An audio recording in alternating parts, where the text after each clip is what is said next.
The howling wind carried her screams as Elizabeth Anderson pounded her fists against the locked door of the stagecoach, watching helplessly as it pulled away from Timberline Trading Post, abandoning her with nothing but the dress on her back and a small carpet bag.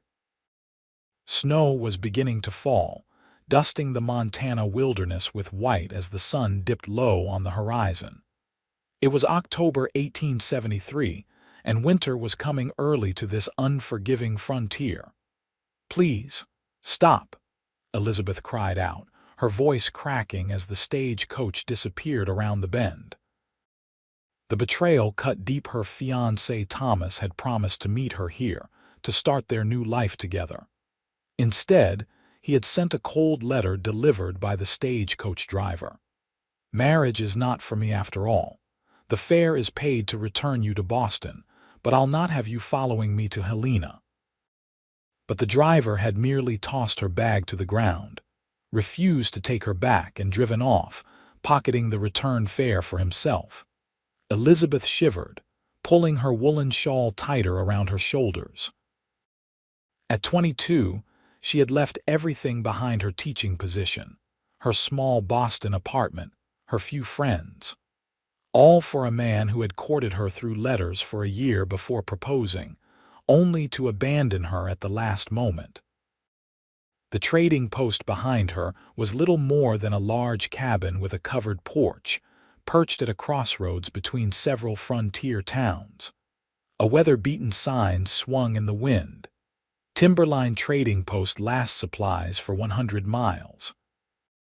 Gathering what remained of her dignity, Elizabeth picked up her bag and climbed the steps. The interior was dimly lit by oil lamps, smelling of tobacco, leather, and coffee.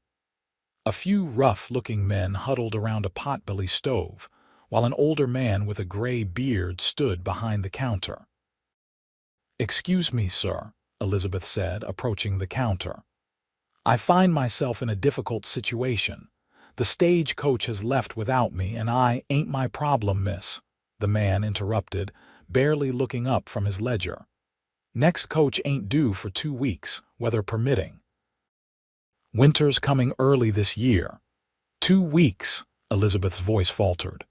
"Is there perhaps a hotel nearby where I might stay?" The men by the stove chuckled, and the proprietor finally looked up at her, his expression a mix of amusement and pity. "This ain't Boston, miss. Nearest proper town is Silver Creek, 15 miles west. Got a boarding house there, but nothing between here and there but wilderness." Elizabeth's heart sank. "Then perhaps I could stay here. I have some money. This ain't no hotel," the man said firmly. "Just a trading post. No place for a lady." The door behind Elizabeth swung open, bringing with it a gust of cold air and a dusting of snow. The room fell silent as heavy boots thudded across the wooden floor. "Evening, Jeb," came a deep, resonant voice. "Got those supplies ready?" Elizabeth turned to see a tall man unwrapping a woolen scarf from his face. His dark hair was flecked with snow, and his eyes, a startling shade of blue, briefly met hers before turning to the proprietor. "Daniel Archer," the proprietor greeted him. "Right on time as usual. Got everything packed up for you." He gestured to several burlap sacks behind the counter. "Gonna be a hard ride back to your place in this weather." Daniel nodded, his gaze returning to Elizabeth. He seemed to assess her situation at a glance: the small carpet bag, the fine but impractical dress beneath her travel cloak, the barely concealed desperation in her eyes. "Madam," he said, tipping his hat slightly. Elizabeth nodded back, unsure what to say. This man, this cowboy, had an intensity about him that made her heart beat faster, though whether from fear or something else, she couldn't say. "She got abandoned," Jeb said matter-of-factly, as if Elizabeth weren't standing right there. "Stagecoach left her, and the next one ain't due for 2 weeks. Been trying to tell her there's nowhere for her to stay." Daniel frowned, looking from Jeb to Elizabeth. "That true, madam." Elizabeth straightened her spine, determined not to appear as desperate as she felt. "I'm afraid so. My arrangements have fallen through and I find myself without accommodation." Daniel studied her for a long moment. The wind howled outside, rattling the windows of the trading post. "I have a ranch," he finally said. 15 miles east of here. Got a spare room. It ain't fancy, but it's warm and safe." He paused. "I'll be heading back there now. You're welcome to come along until the next stagecoach arrives." The men by the stove exchanged glances, and Elizabeth felt her cheeks flush. A proper Boston lady would never consider such an arrangement, going off alone with a strange man to his isolated ranch. But a proper Boston lady wouldn't be stranded at a frontier trading post with night falling and winter closing in, either. "That's very kind," Elizabeth said carefully. "But I wouldn't want to impose." "It's no imposition," Daniel replied. "Can't leave you here. Jeb sleeps on a cot in the back room, and this place gets filled with trappers and miners when the weather turns. Not a place for a lady alone." He looked at her steadily. "I've got a housekeeper, Mrs. Abernathy.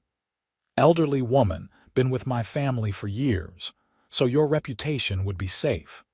Elizabeth hesitated, weighing her limited options. Stay at the trading post and face who knows what dangers, or trust this stranger who at least had the decency to offer help. "Thank you, Mr. Archer," she finally said. "I would be grateful to accept your offer." Daniel nodded once. "We'd best get moving before the snow gets worse." He turned to Jeb. "Add whatever the lady might need to my account." "Don't need much," Elizabeth said quickly, not wanting to be more indebted than necessary. "Just perhaps some warmer clothing. I wasn't prepared for snow." Within half an hour, Elizabeth had acquired a heavy wool coat, sturdier boots, and gloves. Daniel had loaded his supplies onto a wagon hitched to 2 sturdy horses and helped Elizabeth climb onto the wooden seat beside him. He wrapped a thick buffalo robe around them both before setting off. The temperature was dropping rapidly as darkness fell. Elizabeth sat stiffly beside Daniel, acutely aware of his presence, the solid warmth of him, the subtle scent of leather and pine that emanated from his clothes. "I never introduced myself properly," she said after they had been traveling for some time. "I'm Elizabeth Anderson." "Daniel Archer," he replied, eyes fixed on the snowy trail ahead. "Most folks around here call me Dan." "Thank you for your kindness, Mr. Archer. I don't know what I would have done otherwise." He glanced at her briefly. "What brought you out here, Miss Anderson?" Not many Boston ladies travel to Montana Territory alone. Elizabeth's throat tightened. The humiliation of her situation came rushing back. "I was to be married," she said quietly. "My fiancé came west a year ago to establish himself. We corresponded regularly, and he sent for me when he felt settled. Only, it seems he changed his mind about wanting a wife." Daniel was silent for a moment. "His loss," he finally said, his voice gruff. They traveled in silence for some time, the only sounds the creaking of the wagon and the steady plodding of the horses through thickening snow. The cold bit through Elizabeth's new coat, and she shivered despite the buffalo robe. "Not much farther," Daniel said, noticing her discomfort. "Another hour, maybe less." Elizabeth nodded gratefully.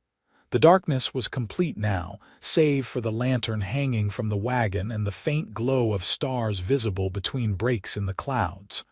"You have a ranch?" she asked, trying to keep her mind off the cold. "Started it 5 years ago," Daniel replied.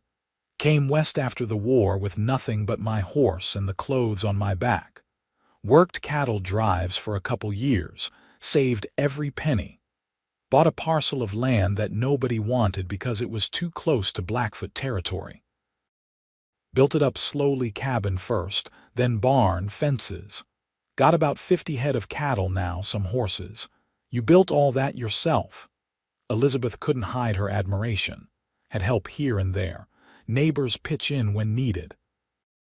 That's how it works out here. Everyone helps everyone, or nobody survives. The wagon crested a small hill, and Daniel pulled the horses to a stop. "There it is," he said, pointing ahead. In the valley below, Elizabeth could make out the faint glow of windows, a house, larger than she had expected, with what appeared to be several outbuildings nearby. Smoke curled from a chimney, promising warmth. "It's lovely," she said sincerely. Daniel made a non-committal sound and urged the horses forward.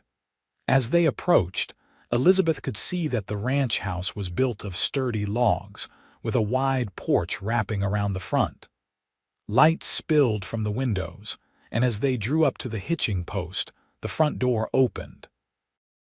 A small, stout woman stood framed in the doorway, a shawl pulled tight around her shoulders. "Daniel Archer," she called out. "I was beginning to worry with this snow coming down. Just took a bit longer at the trading post, Mrs. Abernathy," Daniel replied, jumping down from the wagon and coming around to help Elizabeth. "We have a guest who will be staying with us for a while." Elizabeth felt the woman's curious gaze as Daniel helped her down, his strong hands at her waist momentarily before he set her gently on the ground. "Elizabeth Anderson," Daniel said by way of introduction. "Miss Anderson, this is Mrs. Abernathy, who keeps this place and me from falling into complete disarray." "Pleased to meet you," Elizabeth said, stepping forward with an outstretched hand. "Mrs. Abernathy's weathered face broke into a warm smile as she took Elizabeth's hand. "Well now, it's a pleasure to have another woman around. Come in before you catch your death. I've got stew keeping warm on the stove." She ushered Elizabeth inside while Daniel began unloading supplies from the wagon. The interior of the ranch house was surprisingly comfortable, a large main room with a roaring fire in the stone fireplace, sturdy wooden furniture, bookshelves filled with volumes that Elizabeth itched to explore, and colorful rugs covering parts of the plank floor. "This is lovely," Elizabeth said, looking around in wonder. "I didn't expect such civilization in the wilderness," Mrs. Abernathy chuckled. "Daniel's got refined tastes for a cowboy. His mother was a schoolteacher, you know, raised him with books and manners before the war took her and his pa." She helped Elizabeth remove her coat and gloves. "Now, let's get you settled. You look half frozen and famished. The spare room's just down the hall, not much, but it's clean and warm." Elizabeth followed the older woman down a short hallway to a small but cozy bedroom. A simple brass bed with a colorful quilt stood against one wall, a washstand with pitcher and basin against another, and a small chest of drawers completed the furnishings. "The washroom's across the hall," Mrs. Abernathy explained. Daniel had indoor plumbing put in last year, pride of the county, that is. Only ranch for 50 miles with hot water piped right into the house. Elizabeth's eyes widened. "That's remarkable." "He's a remarkable man," Mrs. Abernathy said with obvious affection. "Now, you wash up and join us for supper when you're ready." Left alone, Elizabeth sat on the edge of the bed, emotion finally overtaking her. What had happened to her carefully planned life? One day she had been a respectable teacher with a promising future as a rancher's wife. The next, she was abandoned at a trading post and rescued by a stranger. Tears slid down her cheeks, but she quickly wiped them away. Self-pity would do her no good. After washing her face and hands with the cool water from the pitcher, Elizabeth made her way back to the main room. Daniel had come inside and was warming himself by the fire while Mrs. Abernathy set the table. "Feeling better?" Daniel asked, turning to look at her. "Much thank you," Elizabeth replied. "Your home is beautiful." A hint of pride crossed his face. "It's comfortable enough." They sat down to a meal of hearty beef stew, freshly baked bread, and apple preserves. Elizabeth hadn't realized how hungry she was until the food was in front of her. She tried to eat delicately, mindful of her upbringing, but the delicious meal after such a trying day made restraint difficult. "So, Miss Anderson," Mrs. Abernathy said as they ate, "Daniel mentioned you were left stranded at the trading post." Elizabeth set down her spoon, embarrassment coloring her cheeks. "Yes, I was. Supposed to meet my fiancé there. He sent for me from Boston, but it seems he had a change of heart." "The man's a fool," Mrs. Abernathy declared firmly. "Any fellow who'd abandon a lady like yourself doesn't deserve the time of day." "Thank you," Elizabeth said softly, touched by the older woman's forthright support. "What will you do now?" Daniel asked, his blue eyes studying her intently. Elizabeth sighed. "I suppose I'll return to Boston on the next stagecoach, though I've left my teaching position, and my apartment has surely been let to someone else by now." "No family to go back to?" Mrs. Abernathy asked. Elizabeth shook her head. "My parents died when I was 16. I lived with an aunt until I was 18, then supported myself teaching at a girls' school." Daniel nodded thoughtfully, but said nothing more. After supper, he excused himself to check on the animals in the barn, leaving Elizabeth to help Mrs. Abernathy with the dishes. "He's a good man," Mrs. Abernathy said as they worked. "Quiet, keeps to himself mostly, but there's not a more decent soul in these parts. Lost his wife and baby 6 years ago during childbirth. Broke him for a time. That's why he came west to start fresh." Elizabeth's heart ached at this revelation. "How terrible," she murmured. "Yes, well, life out here is hard," Mrs. Abernathy continued, "but there's goodness too if you know where to look for it." She glanced at Elizabeth. "You get some rest now. Things often look brighter in the morning."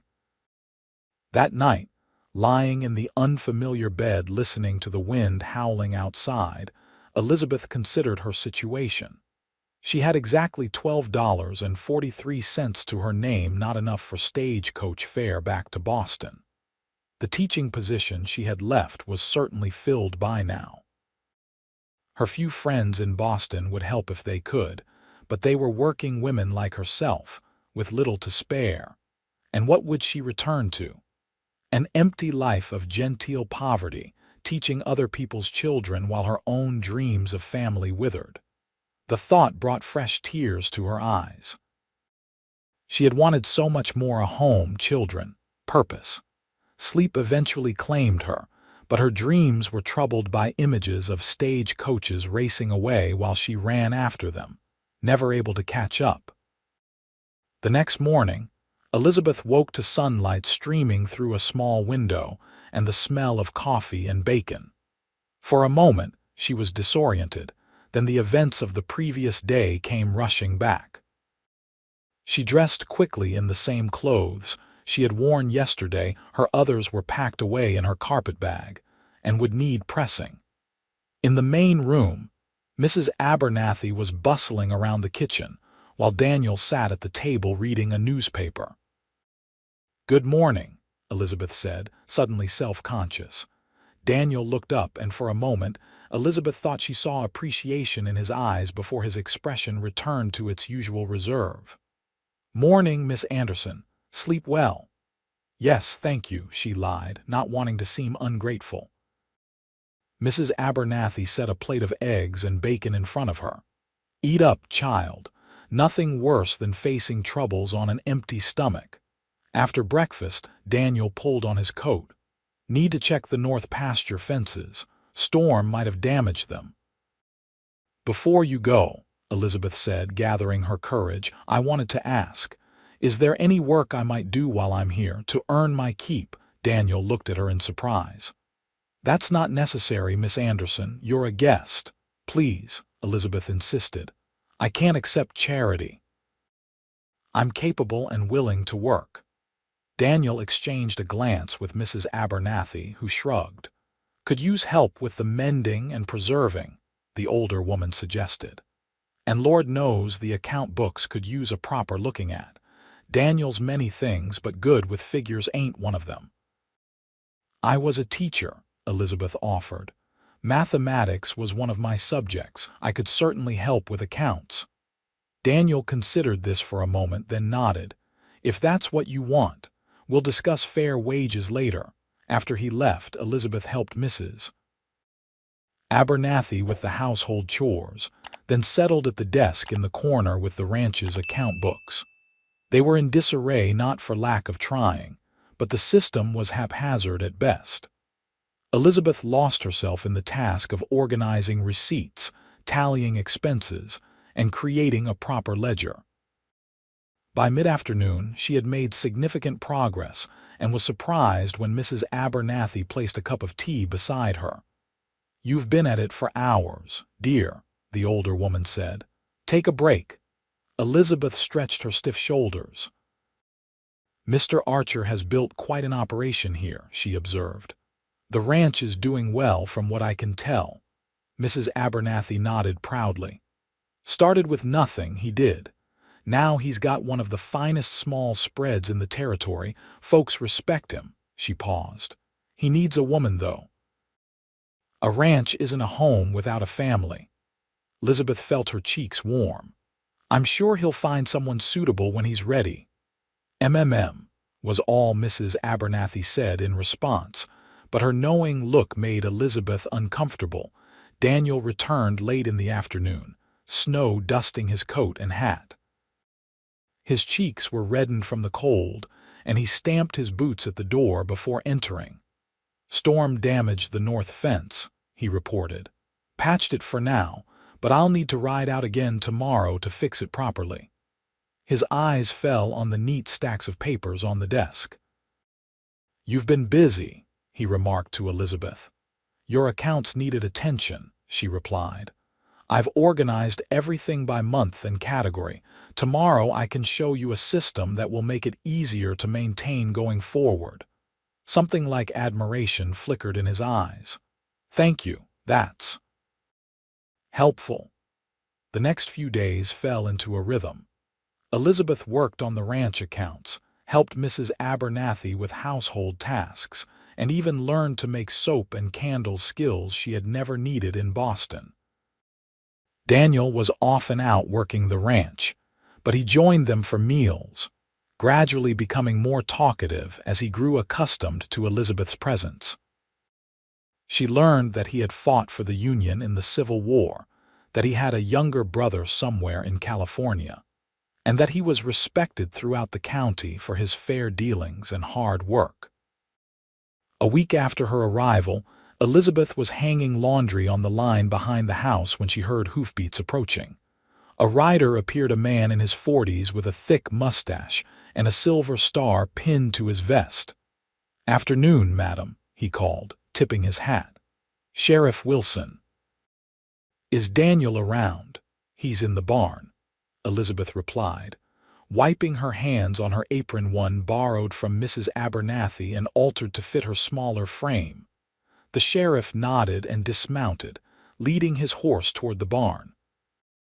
Elizabeth continued her work, but couldn't help overhearing their conversation when they emerged a few minutes later. "Might be nothing," the sheriff was saying, "but 3 different ranches hit in 2 weeks is concerning. Whoever it is, they know what they're doing, taking only a few head from each place so it's not noticed right away." "You think they'll come this far north?" Daniel asked. "Can't say. Just warning everyone to keep an eye out. Maybe hire on an extra hand if you can find one." After the sheriff left, Elizabeth approached Daniel. "Is everything all right?" He frowned slightly. "Cattle rustlers, operating south of here. Nothing to worry about yet." But Elizabeth could see the concern in his eyes. "The sheriff mentioned hiring help." "Most of the seasonal hands have gone for the winter," Daniel explained. "Just me and old Jim Perkins looking after the place now. Jim's got a bad leg from the war, good with horses but can't ride patrol like he used to." Elizabeth bit her lip, considering. "I could help." Daniel's eyebrows rose. "With what?" "Around the ranch. I'm learning quickly, and it would free you to focus on the more demanding work. Ranch work isn't like keeping house or doing accounts, Daniel said, not unkindly. It's hard physical labor. Elizabeth lifted her chin. I'm stronger than I look, Mr. Archer. And I'm not afraid of hard work. He studied her for a long moment, then nodded. We'll see. The next morning, Elizabeth rose before dawn and dressed in the warmest clothes. She had a wool skirt and blouse, with the heavy coat she had purchased at the trading post. She found Daniel in the kitchen, surprised to see her up so early.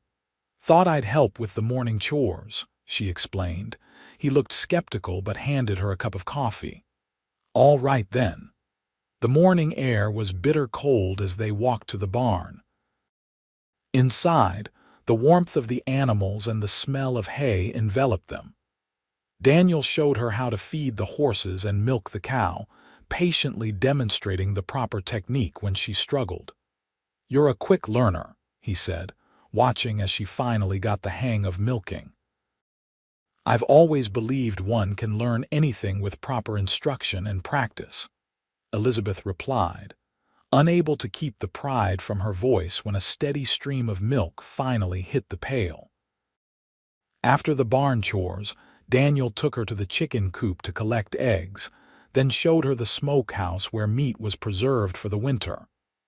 A ranch this size is like a small village, he explained. Has to be mostly self-sufficient, especially when winter cuts us off from town.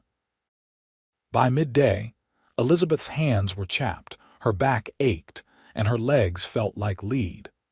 But there was a satisfaction in the work she had never experienced teaching grammar to reluctant young ladies in Boston. They returned to the house for the midday meal, where Mrs.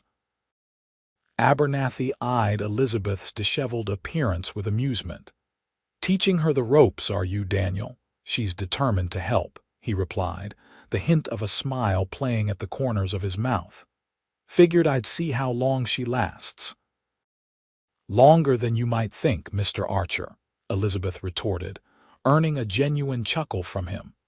That afternoon, as snow began to fall again, they stayed inside.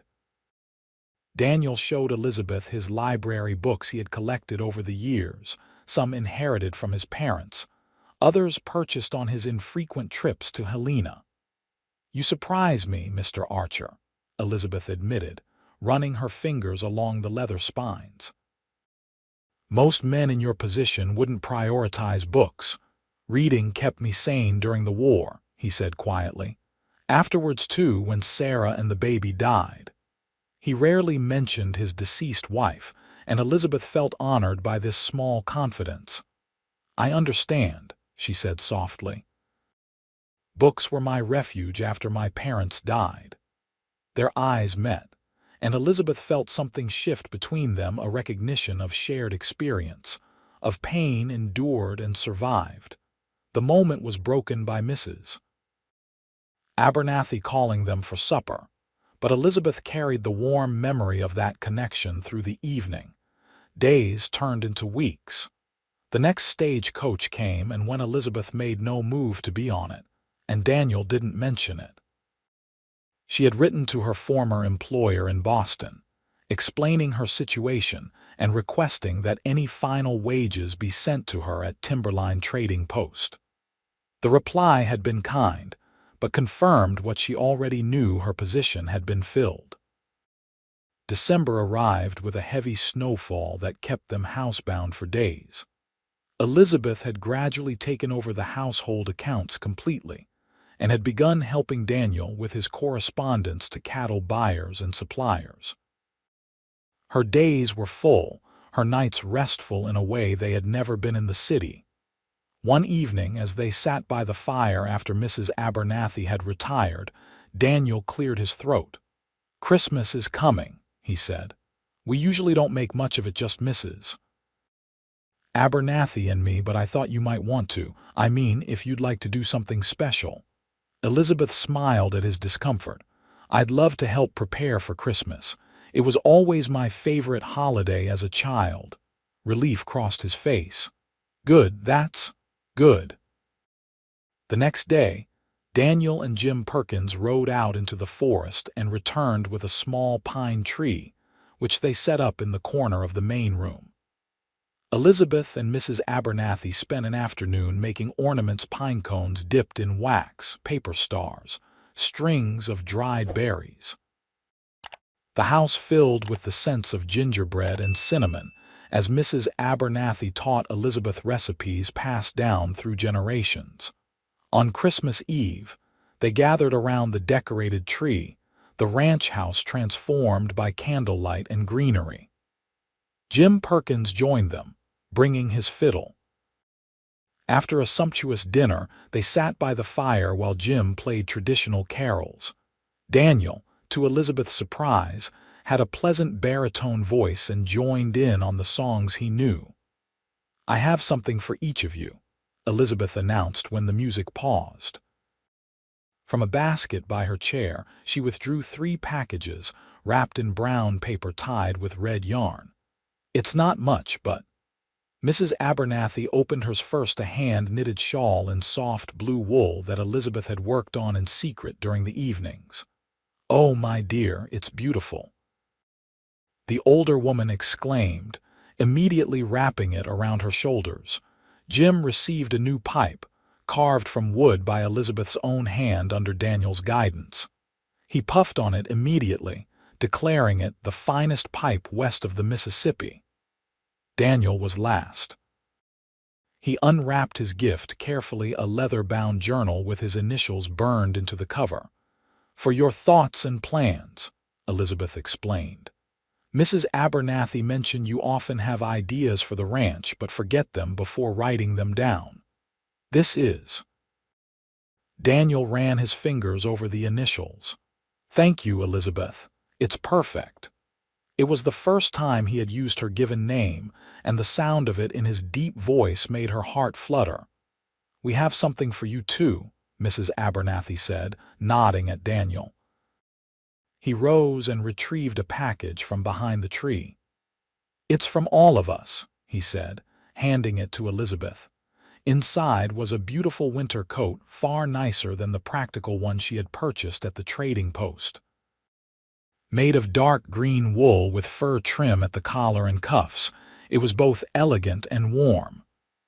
"Daniel rode all the way to Silver Creek to get it," Mrs. Abernathy confided. "Said you needed a proper coat, not just something to keep off the cold." Elizabeth touched the soft fabric, deeply moved. "It's beautiful. I don't know what to say." "Say you'll come caroling with us tomorrow," Jim suggested. "Whole county gathers at the miller's place on Christmas Day. Good food, good company." "I'd love to," Elizabeth replied, her eyes meeting Daniel's across the room. Christmas Day dawned clear and cold. After morning chores and a festive breakfast, they all piled into the wagon for the journey to the miller's ranch, some 5 miles away. Elizabeth wore her new coat, feeling both excited and nervous about meeting more of the community. The miller's ranch house was larger than Daniel's, and already filled with people when they arrived. Elizabeth was introduced to what felt like dozens of neighbors' ranchers and their families, shopkeepers from Silver Creek, even a young doctor recently arrived from Chicago. "So you're the Boston lady staying with Daniel," said Harriet Miller, a friendly woman in her 40s. "We've all been curious." Elizabeth felt herself blush. "Mr. Archer kindly offered shelter when I was stranded at the trading post, and now you're helping with the ranch." Harriet asked, her eyes twinkling. "Just with the accounts and correspondence mostly," Elizabeth explained. "And learning about ranch life." "Hum," Harriet hummed knowingly. "Well, you've certainly brought some life back to that place. Haven't seen Daniel smile so much in years." Before Elizabeth could respond, she was drawn into a group singing carols around the piano. The day passed in a blur of music, food, and conversation. She found herself genuinely enjoying the company of these frontier people, so different from Boston society, with its rigid rules and superficial pleasantries. Here, A person was judged by their character and contributions, not by their pedigree or wealth. As twilight approached, Daniel found her by the punch bowl. Ready to head back. Storm's brewing and I'd like to reach home before it hits. Elizabeth nodded, saying her goodbyes to the new friends she had made.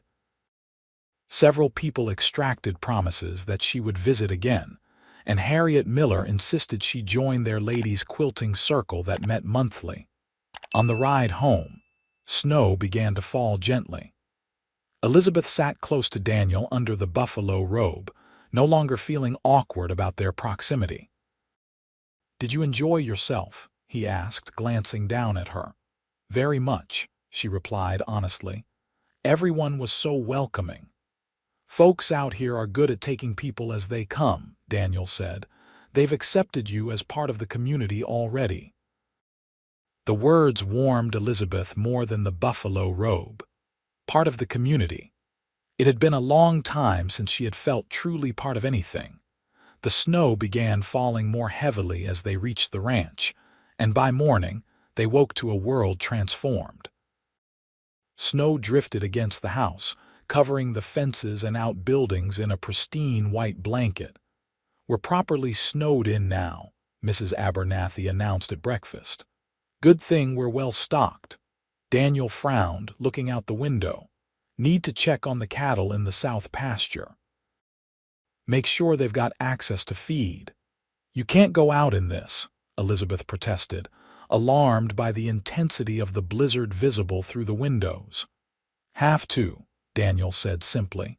"Cattle will die otherwise." He dressed in his heaviest clothes, including a fur-lined coat and hat. Elizabeth watched anxiously as he prepared, then surprised herself by stepping forward and adjusting his scarf to better cover his face. "Be careful," she said softly. Something flickered in his eyes. "I will." After he left, Elizabeth found it impossible to concentrate on her usual tasks. She paced the house, checking the windows frequently for any sign of his return. Mrs. Abernathy watched her with knowing eyes but said nothing. Hours passed.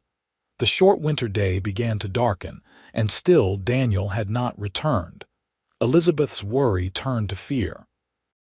"He should be back by now," she said, unable to keep the tremor from her voice. Mrs. Abernathy nodded, her own concern evident. "Jim went to check the barn an hour ago. Daniel's horse hasn't returned either." "We have to do something," Elizabeth insisted. "He could be lost or hurt." "Can't send anyone out in this, child. Would just have more people in danger." But Elizabeth couldn't accept that. She went to her room and put on every layer of clothing she owned, including her new coat. When she returned to the main room, Mrs. Abernathy looked at her in alarm. "What do you think you're doing?" "I'm going to find him," Elizabeth said with determination. "Jim can show me which pasture he went to." "You'll freeze to death," Mrs. Abernathy protested. "You don't know the land like Daniel does." "I can't just sit here," Elizabeth replied. "Please help me prepare. Food, matches, whatever might be needed." Something in her expression must have convinced the older woman that argument was futile. With a resigned sigh, Mrs. Abernathy began gathering supplies: a flask of whiskey, strips of jerky, matches in a waterproof pouch, extra blankets. Jim Perkins was equally opposed to her plan, but equally unable to dissuade her. "South pasture is 3 miles that way," he said, pointing. "Follow the creek. It's mostly frozen but still visible. Cattle should be in the sheltered valley beyond the ridge." "I'll find him," Elizabeth promised, mounting the sturdy mare that Jim had saddled for her. "Take this," he said, handing her a pistol. "Signal if you find him 3 shots in the air. We'll come if the weather lets up enough." The cold hit Elizabeth like a physical blow as she rode away from the ranch house. The snow was falling so thickly that she could barely see 10 feet ahead. She kept the creek to her left as Jim had instructed, trusting the mare to find solid footing beneath the snow. Time lost meaning as she pressed forward. Her face grew numb despite the scarf wrapped around it, and her hands, even in thick gloves, ached with cold. But fear for Daniel drove her onward. What if he was lying injured somewhere? What if his horse had fallen, throwing him? What if he was slowly freezing to death while she struggled to reach him? The thought was unbearable. In the weeks she had spent at the ranch, Daniel had become important to her in ways she was only beginning to understand. His quiet strength, his hidden gentleness, the pain he carried but never used as an excuse, all of it had worked its way into her heart. The mare stumbled, nearly sending Elizabeth toppling into a snowdrift. She righted herself, patting the horse's neck encouragingly. "Just a bit further, girl, we have to find him." They crested a small ridge, and Elizabeth peered through the swirling snow, trying to make out the valley Jim had described. There, a darker shape against the whiteness. Cattle huddled together for warmth, but no sign of Daniel. Elizabeth urged the mare forward, scanning desperately for any hint of movement. Then she saw a horse standing alone near a fallen tree. Daniel's horse. She rode toward it, heart pounding. As she drew closer, she could make out a shape leaning against the tree. Daniel, half buried in snow.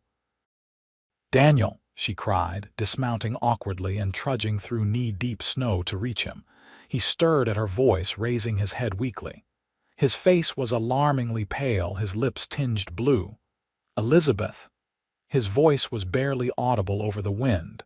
"What are you doing here? Too dangerous." "Looking for you," she said, kneeling beside him. "What happened? Are you hurt?" "Horse slipped on ice," he mumbled. "Fell, think my leg's broken. Tried to mount up again but couldn't."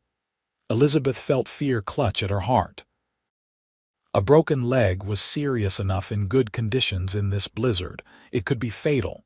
She had to get him back to the ranch somehow. "Can you stand at all, if I help you?" He nodded weakly. "Maybe, with support." Elizabeth pulled his arm around her shoulders and braced herself to take his weight. Together, they managed to get him standing on his good leg. "Your horse," she said. "We'll get you on him. He's stronger than my mare." Step by painful step, they made their way to where Daniel's horse stood. Getting him mounted was a challenge, but desperation lent Elizabeth strength she didn't know she possessed. Finally, he was seated, swaying slightly but upright. "Tie my leg," he instructed through gritted teeth. "To the stirrup, so it doesn't swing." Elizabeth did as he asked, using a scarf to secure his injured leg. She then mounted her own horse, took the reins of Daniel's, and fired 3 shots into the air as Jim had instructed. "Let's go home," she said, turning the horses back the way she had come. The journey back was torturous. Daniel drifted in and out of consciousness, and Elizabeth had to constantly check that he was still securely on his horse. The cold seemed to seep into her very bones, and several times she feared they had strayed from the path. But the creek remained their guide, and eventually, miraculously, lights appeared through the snow. The ranch house, windows glowing like beacons in the storm. Jim and 2 neighboring ranchers who had arrived to help search met them halfway from the house. They took Daniel from his horse and carried him inside, where Mrs. Abernathy had prepared the couch near the fire. "His leg's broken," Elizabeth explained, her teeth chattering as she shed her snow-covered outer garments. "And I think he's suffering from the cold." The next hours were a blur of activity. The men cut away Daniel's boot and pant leg to reveal a nasty break midway down his shin. The young Dr. Elizabeth had met at the Millers' Christmas gathering was summoned and arrived despite the weather. "Clean break," he pronounced after examination. "Painful but should heal well if we set it properly." He looked at Elizabeth. "You found him just in time. Another hour in that cold." She nodded, unable to speak past the lump in her throat. The doctor gave Daniel whiskey for the pain, then set the bone with a swift, practiced motion. Daniel's roar of pain cut through Elizabeth like a knife, but she held his hand throughout, letting him squeeze hers until she thought her fingers might break. When the leg was splinted and bandaged, and Daniel given laudanum to help him sleep, the doctor pulled Elizabeth aside. "You saved his life today," he said quietly. "Riding out in that blizzard, it was either the bravest or the most foolish thing I've ever heard of a Boston lady doing." "It wasn't a choice," Elizabeth replied simply. "I couldn't leave him out there." The doctor studied her face for a moment, then nodded as if confirming something to himself. "I'll check on him tomorrow if the weather allows. Keep him warm, change the bandages as I showed you, and make sure he drinks plenty of fluids." After everyone had gone and Mrs. Abernathy had retired for the night, Elizabeth sat beside the couch where Daniel slept. The fire had burned low, casting the room in a warm glow. Outside, the blizzard still raged, but inside was peace and safety. Elizabeth gently brushed a lock of dark hair from Daniel's forehead. His color was better now, his breathing steady and deep. The strong, capable man who had rescued her at the trading post now looked vulnerable in sleep, his features relaxed in a way she rarely saw when he was awake. In that quiet moment, watching the rise and fall of his chest, Elizabeth finally admitted to herself what she had been feeling for weeks. She had fallen in love with Daniel Archer. The realization should have frightened her. After all, she had come west to marry one man and now found herself in love with another. But there was nothing frightening about this feeling. It felt right, as if her heart had found its true home. Whether Daniel could ever return her feelings, she didn't know. But sitting there in the firelight, she made a silent promise to herself. Whatever happened, she would stay. This ranch, these people, they had become her family. And families stayed together, through blizzards and broken legs and whatever else life threw at them. Daniel's recovery was slow and often frustrating for a man accustomed to hard physical labor. January passed in a haze of snowstorms and quiet days indoors. Elizabeth read to him from his collection of books, played chess with him, discovering to her delight that she could occasionally beat him, and helped him with ranch business that couldn't wait. By early February, he was able to move around with crutches, his mood improving with his increased mobility.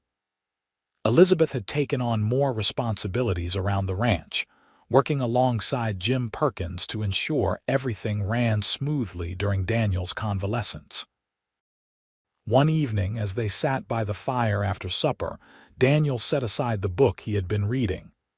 "Elizabeth," he said, her name now natural on his lips, "we need to discuss your situation." Her heart skipped a beat. "My situation?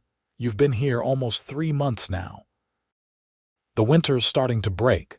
Stagecoach will be running regularly again soon." Elizabeth felt her stomach tighten.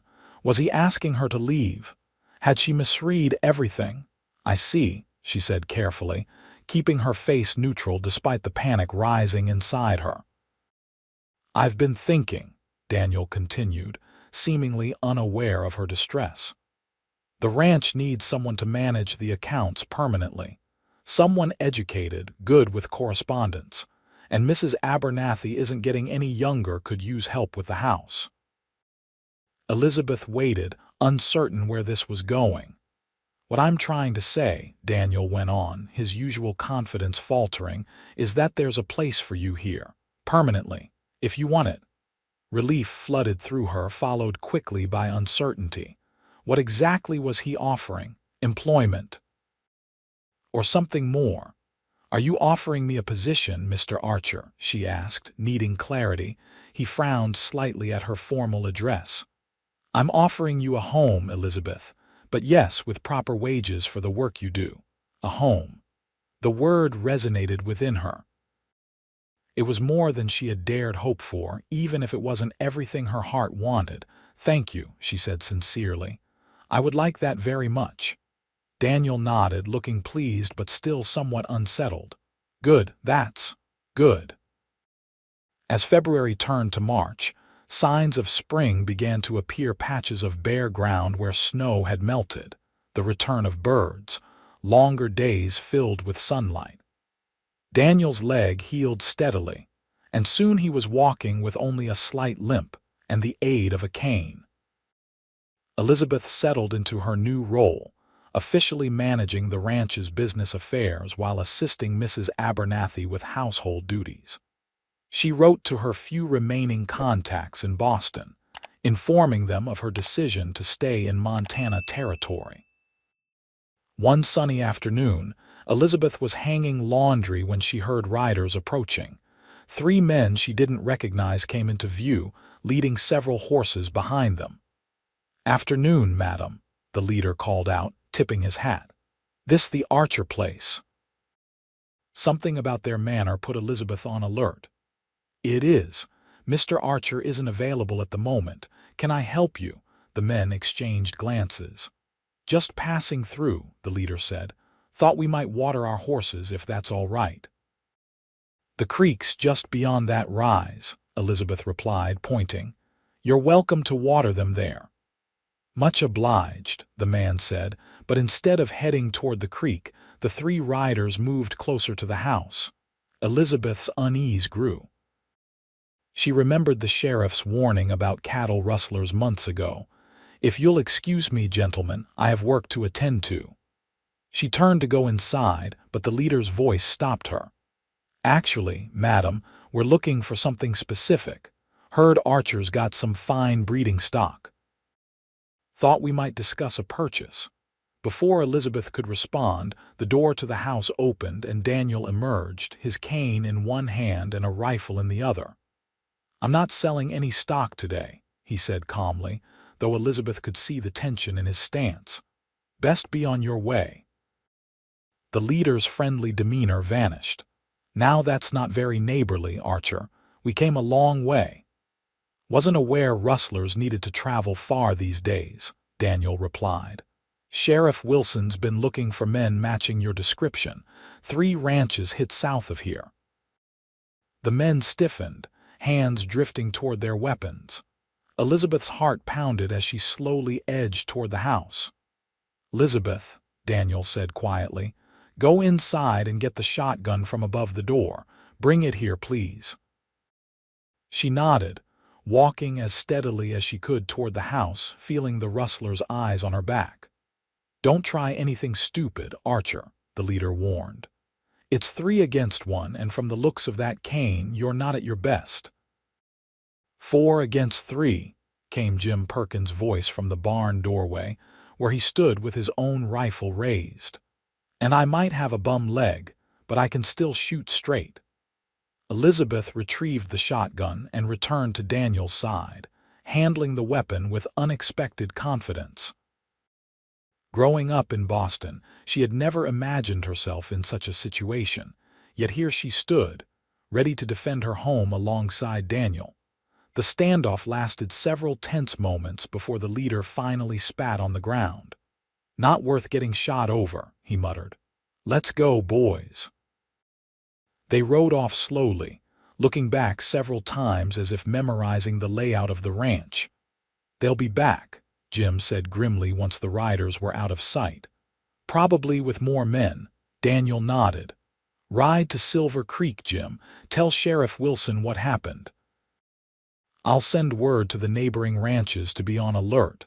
After Jim departed, Daniel turned to Elizabeth, his expression softening. "You handled yourself well." "I was terrified," she admitted. "Couldn't tell," he said with a hint of pride. "You're becoming quite the ranchers." He stopped abruptly as if catching himself. "The ranchers what?" Elizabeth asked, her heart suddenly racing for an entirely different reason. Daniel looked away. "Nothing. Come on, let's get inside." That night, as Elizabeth prepared for bed, she found herself replaying the unfinished sentence in her mind. The rancher's what? Partner? Assistant? Or had he been about to say something else entirely? Her thoughts were interrupted by a soft knock at her bedroom door. She opened it to find Daniel standing there, looking uncharacteristically uncertain. "May I speak with you?" he asked. "Of course," she replied, stepping back to let him enter, conscious of the impropriety but too curious to care.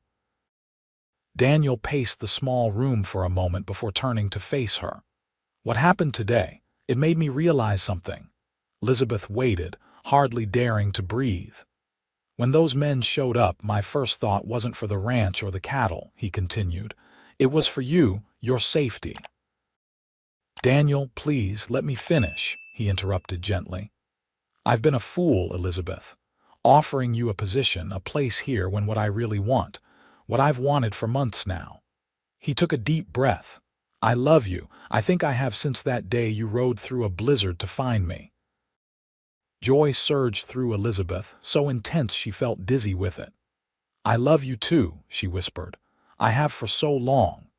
Daniel closed the distance between them, taking her hands in his. "I never thought I'd feel this way again after Sarah died.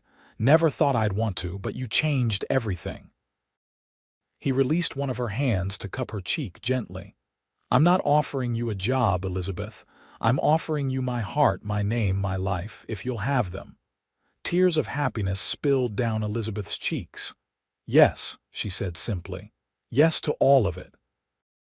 Daniel's smile transformed his face, erasing years of solitude and grief.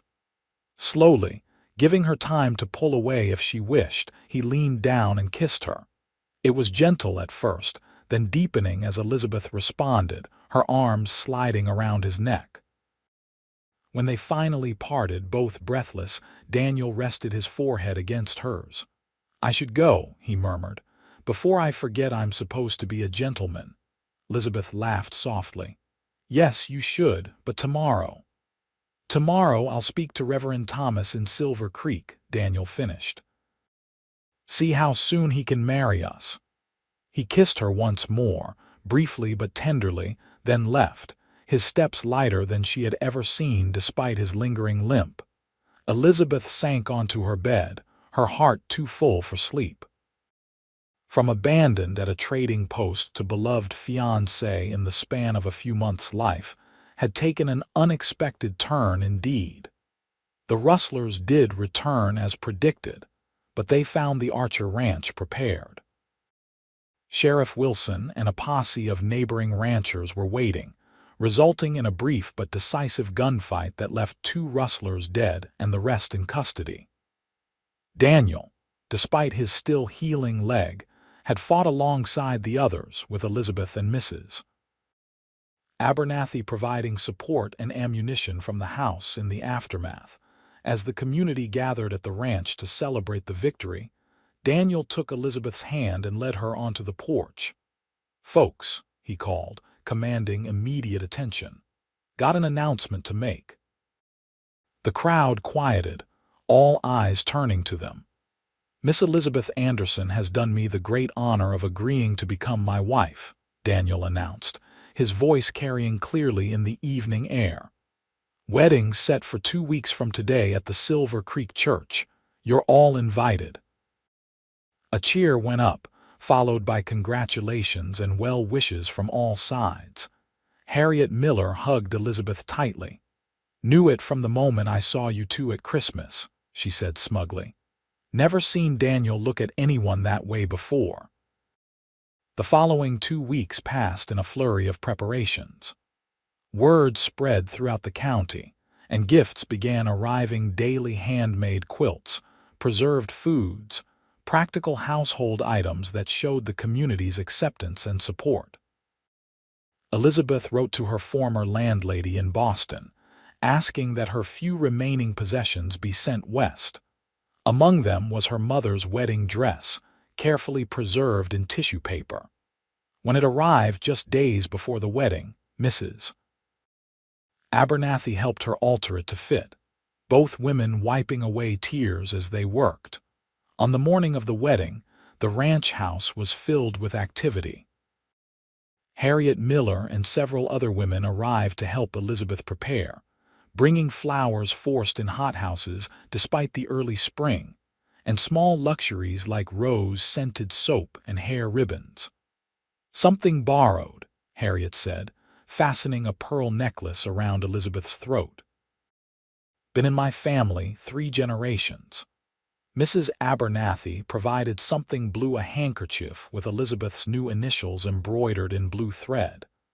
"Started working on it the day you rode out in that blizzard after him," she confessed. "Knew then what was happening between you two." When Elizabeth finally emerged from her room in her mother's ivory dress, her hair arranged in soft curls beneath a lace veil, the women fell silent. "Oh, my dear," Mrs. Abernathy finally said, her voice thick with emotion. "You're a vision." The church in Silver Creek was filled to capacity when Elizabeth arrived. Jim Perkins, dressed in his Sunday best, waited to escort her down the aisle in place of her father.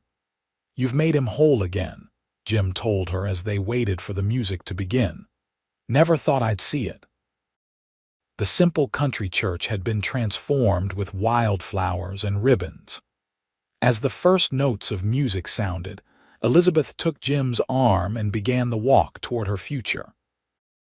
Daniel stood at the altar, tall and handsome in a new black suit, his dark hair neatly combed, his blue eyes fixed on her with such love that Elizabeth felt her heart might burst from joy. The ceremony was brief but meaningful, the elderly Reverend Thomas speaking of love's endurance through hardship, of 2 lives joining to create something stronger than either alone. When Daniel slipped a simple gold band onto Elizabeth's finger, his mother's ring, saved all these years, his hand was steady, his voice clear as he repeated his vows. "I, Daniel James Archer, take thee, Elizabeth Marie Anderson, to be my lawfully wedded wife." Elizabeth's own voice trembled slightly as she made the same promises, overwhelmed by the journey that had brought her to this moment.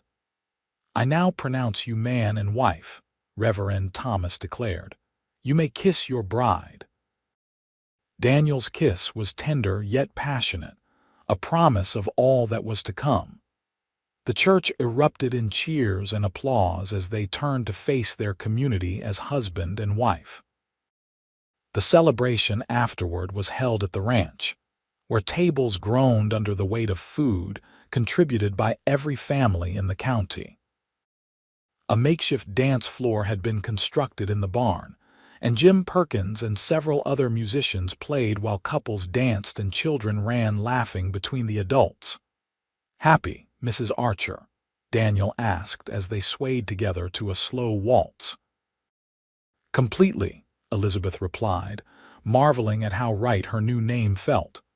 "Though I still can't believe how much my life has changed since that day at the trading post." "Best day of my life," Daniel said softly, "though I didn't know it then." Later, as the party continued around them, they slipped away to the porch for a moment alone. The spring night was cool but clear, stars scattered across the sky like diamonds on velvet. "I have something for you," Daniel said, pulling a small package from his pocket. "A wedding gift." Elizabeth unwrapped it to find a small silver locket. Inside was a tiny photograph of Daniel on one side and on the other a lock of dark hair. "It's beautiful," she breathed, immediately fastening it around her neck. "Belonged to my mother," Daniel explained. "The hair was mine as a child. Thought you might like to add a lock of your own and eventually—" He paused. "Eventually, maybe a lock from our children." Elizabeth felt tears spring to her eyes at the thought. "I'd like that very much." He drew her close, and they stood together looking out over the land that was now truly their home. In the distance, cattle grazed peacefully in moonlit pastures. The barn and outbuildings stood solid against the night sky. Inside, the sounds of music and laughter spilled from windows glowing with lamplight. "Not bad for a Boston lady abandoned at a trading post," Daniel murmured against her hair. Elizabeth smiled, leaning into his embrace. "Not bad for a lonely cowboy who took her home," she replied. They sealed this new understanding with a kiss, unaware that Mrs. Abernathy watched from the doorway, satisfaction written across her weathered features. She had known from the start that these two broken souls would heal each other. Now they had a lifetime to build the family they both deserved. 5 years later, Elizabeth Archer stood on the porch of the ranch house, watching as her husband led their 3-year-old son, James, on a gentle pony around the corral. The little boy's laughter carried on the summer breeze, his dark hair so like his father's ruffled by the wind. "Not too fast, Daniel," she called, though she knew her cautioning was unnecessary. Daniel was endlessly patient with their son, just as he was with their 1-year-old daughter, Sarah, named for the wife he had lost long ago, a gesture of healing that had touched Elizabeth deeply. Sarah was currently napping in the cradle beside Elizabeth, her chubby cheeks flushed with sleep. One tiny hand curled around the silver locket that still hung around Elizabeth's neck, now containing locks of hair from all 4 Archers. The ranch had prospered over the years. The main house had been expanded to accommodate their growing family, and the herd had nearly doubled in size. Elizabeth still managed the accounts and correspondence, though now she did so with a child often in her lap or playing at her feet. Mrs. Abernathy remained with them, though she had gradually ceded many of her duties to Elizabeth. Now she functioned more as a beloved grandmother to the children, telling them stories of the old days and sneaking them treats when she thought Elizabeth wasn't looking. Jim Perkins had his own small cabin on the property now, having become an official partner in the ranch operations after proving his worth during Daniel's recovery and the Rustler incident. He was courting a widow from Silver Creek, and Elizabeth suspected another wedding might be on the horizon.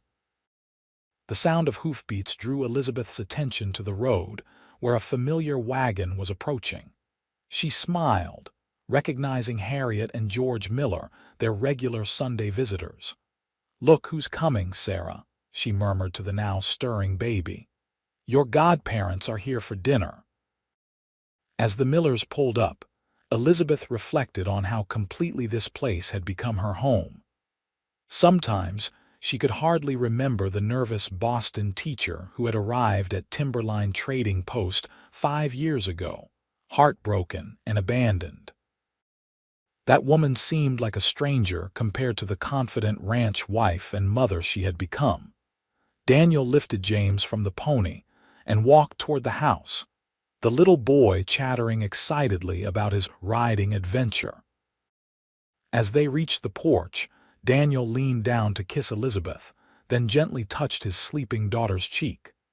"Did I ever tell you," he said quietly, "that the moment I saw you at the trading post, something told me you were going to change my life?" Elizabeth smiled up at him. "Only about 100 times," she teased, "but I don't mind hearing it again." "Well, it's true," he insisted, wrapping an arm around her waist as they watched the Millers climb down from their wagon. "Best decision I ever made, taking you home that day. And the best twist of fate that ever happened to me," Elizabeth replied, "being abandoned at that trading post." Their eyes met in perfect understanding before they turned to welcome their friends, secure in the knowledge that what had begun as an act of kindness had blossomed into the family. They had both been searching for a family forged not by blood, but by love, choice, and the courage to begin again.